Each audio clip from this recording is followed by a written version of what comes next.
How you doing, YouTube? Matt Massa Beer Reviews, back with a re-review. Actually, I thought this was going to be a re-review, but I looked up my my old videos, and I only have one review of this beer on my channel. I know I've done this before. I don't know what happened to the video. So this has got to go up. Yeah. It's going to be a little bit of a... Oh, man. I can't wait to dive into this one. This is a little bit of Jackie O Skipping Stone. This is a bourbon barrel aged Belgian style quad. I reviewed this in 2015, so God, 5 years ago. 5 years ago. Actually, the bottle, I still have the original bottle. The one I reviewed was this one. It has my massive beer sticker on it. Let's just take this off. I don't need this on there anymore. I got that big sign over there now. Yeah, this is a 2014 vintage of Skipping Stone in a big bomber bottle. This came courtesy of my boy Ryan from Lou Brew. Go check him out on YouTube. He does a bunch of homebrew videos and stuff like that. And you can see here, it's bottle 81 of 325. So you're talking about low yields back in the day. And it's probably one of my favorite American-born Belgian-based beers. I mean, I've always loved Jackie O's in their barrel-aged program. I think they're one of the best in the country when it comes to barrel-aged beers. And I've had a bunch of their stuff since, you know, Champion Ground, Aphrodite, or Apparition, I'm sorry, beers like that. So it's been a while since I've reviewed it, technically. I know I've had it since I've reviewed it, but yeah. What year is this? This comes courtesy of my boy Brandon, by the way. He sent me beers almost a year ago to the day, and he sent me a bunch more Jackie O's. This is 2019 edition. 12.8% alcohol by volume. They don't have a batch number on it anymore. They probably produce a ton. We're just going to dive into it. See what she's got. I'm excited. I'm in the mood for a big, rich, dark beer. Not a big hiss on there. Kind of worried. A little bit worried about oxidation on this one when you don't get a big hiss. So we'll see what's what. Let's give it a rough pour. See what happens.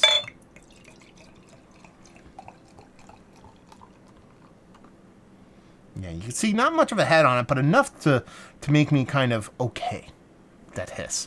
So yeah, you're talking about a rich, exactly what I want my Belgian quads to look like kind of color. The head's a little bit darker. That's your kind of barrel aging at work there.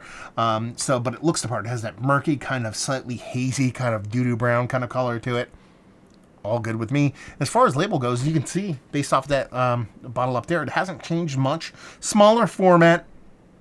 I mean, everybody eventually has to go to the smaller format, especially when they get more popular, kind of like Jackie O's has. Now, as far as they say on the label, it says here, in early 2011, we began experimenting with Trappist yeast, crafting some traditional Abbey-style ales.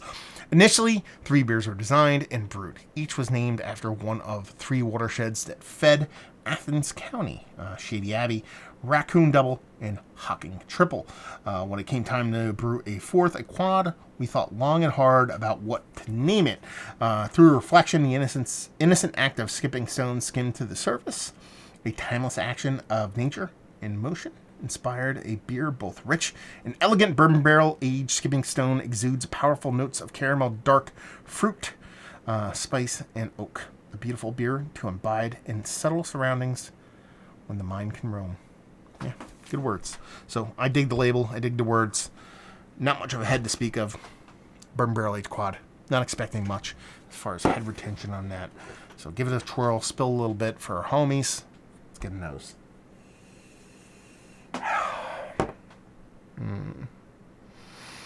That smells good. It is hot. It's a hot beer. It's a 2019 version. It's a quad.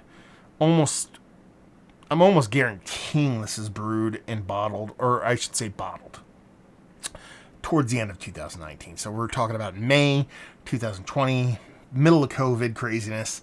This has got probably, give or take, about 6 months on it. So it does come off a bit hot.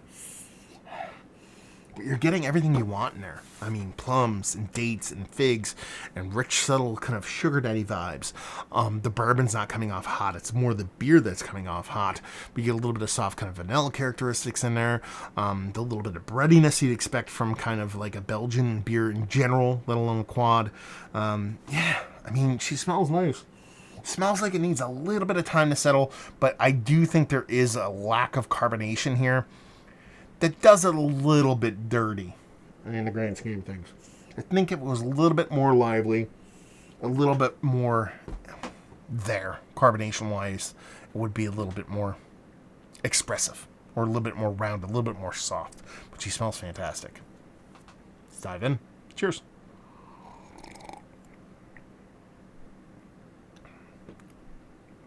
I mean, it's hot. We already established that. It smells quite nice. I mean, it's getting very close to kind of aged English barley wine old ale territory.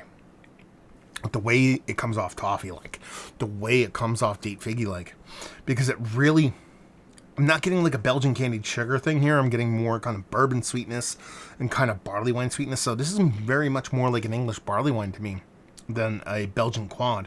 I remember the original being a little bit more kind of Belgian influenced, but there is a bit of fruity esters there. You are getting a little bit of plum, like I said, in the nose that follows through in the taste, and you get a little bit of cherry that could be coming from the bourbon, but I do think it's being accentuated by that Belgian yeast. So you're getting some fruity estery stuff that you typically get from Belgian beers.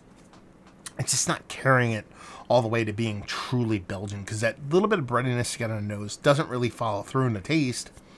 And really, its biggest hurdle, its biggest crutch it has is that the carbonation. The carbonation is just so low that since it comes off flat, not only does that, I think, accentuate a bit of the hotness of the beer, I think if you have a proper or close to proper carbonation on it, it opens up.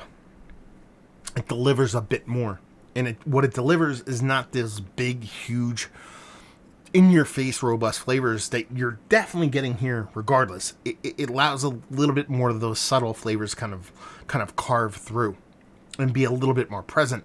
And that's kind of where Belgian influences lie. Most of the way, you know, that fruitiness, that breadiness, all that stuff is really derived a lot from carbonation.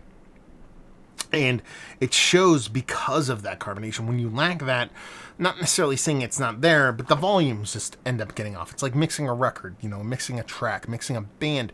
You know, bands just don't play and they sound great. You know, they can in live shows, and that's your audio professionals at work. But it's more so when you're in the studio, you know, you have to make everything just right in order for everything to complement itself.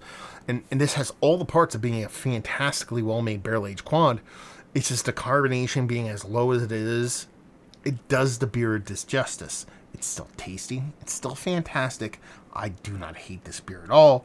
But I have one of those kind of like keg things that you force carbonate CO2 in so you could do like draft beer.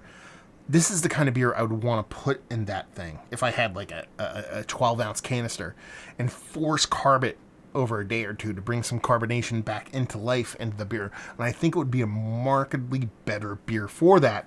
But it's not. It's not there. We can't do that. So we just have to drink the beer and talk about it the way we are experiencing it now, which is a really well done Belgian style kind of dark ale that's really leaning heavily in that kind of English influence that shows a pretty barrel, shows a pretty beer, just lacks the carbonation to bring it home. You know, tasty beer. Fun beer. Just want that carb. There you go. Let's talk about it. It's one of the better Belgian-based beers, barrel-aged or not, that I've had as of late. It's still worthy of being in that conversation, but it just can't get towards the top because of it leaning so heavily in that kind of barley wine realm and also the carbonation. Value and availability, I actually don't know. I think their pricing on this stuff is relatively decent. But we'll see what's what. Brandon, let me know what's what and leave you with if you like what we like this beer. If you like barley wines, if you like Belgian darks, if you don't mind lack of carbonation and you like big sweet bourbon barrel aged beers, listen, it's no question. It's still a fantastically tasting beer, but based off of memory and based off of experience and what I like and what I know beer should be like in general, that lack of carbonation, again, does it a bit of a disservice, but at the same time, it's way better than what most people do barrel-aged wise. So if you like barrel-aged beers, you'll like this one. There you go. Another review in the books. Hopefully you guys enjoyed it. Down there if you want to talk about it. Massive Beers if you want to check me out doing the social media stuff. Beer Massive. Want to check me out doing the whole podcasting stuff. Thank you again, Brandon, for this. Hopefully you guys are enjoying a good beer right now. Hope we'll see you next time. Cheers.